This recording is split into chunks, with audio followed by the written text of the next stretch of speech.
مومنو، جب تم میں سے کسی کی موت موجود ہو تو شہادت کا نصاب یہ ہے کہ وصیت کے وقت تم مسلمانوں میں سے 2 مرد عادل یعنی صاحب اعتبار گواہ ہوں، یا اگر مسلمان نہ ملیں اور تم سفر کر رہے ہو اور اس وقت تم پر موت کی مصیبت واقع ہو تو کسی دوسرے مذہب کے 2 شخصوں کو گواہ کر لو۔ اگر تم کو ان گواہوں کی نسبت کچھ شک ہو تو ان کو عصر کی نماز کے بعد کھڑا کرو اور دونوں اللہ کی قسمیں کھائیں کہ ہم شہادت کا کچھ عوض نہیں لیں گے، گو ہمارا رشتہ دار ہی ہو، اور نہ ہم اللہ کی شہادت کو چھپائیں گے۔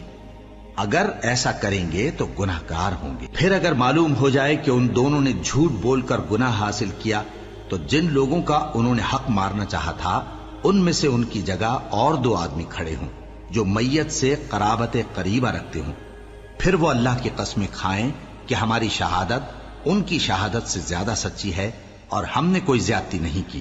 ایسا کیا ہو تو ہم بے انصاف ہیں۔ اس طریق سے بہت قریب ہے کہ یہ لوگ صحیح شہادت دیں، یا اس بات سے خوف کریں کہ ہماری قسمیں بھی ان کی قسموں کے بعد رد کر دی جائیں گی۔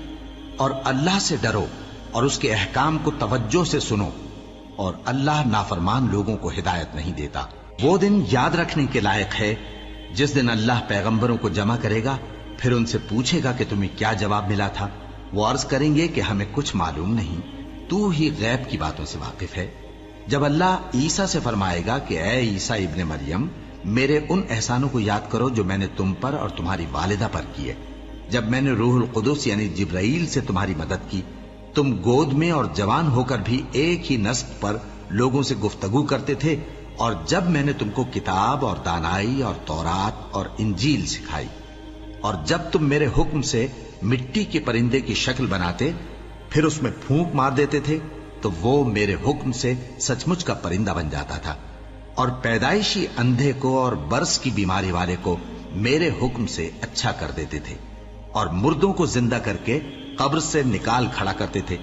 اور جب میں نے بنی اسرائیل کے ہاتھوں کو تم سے روک دیا جب تم ان کے پاس کھلے ہوئے نشان لے کر آئے تو جو ان میں سے کافر تھے کہنے لگے کہ یہ تو کھلا جادو ہے۔ اور جب میں نے حواریوں کی طرف حکم بھیجا کہ مجھ پر اور میرے پیغمبر پر ایمان لاؤ،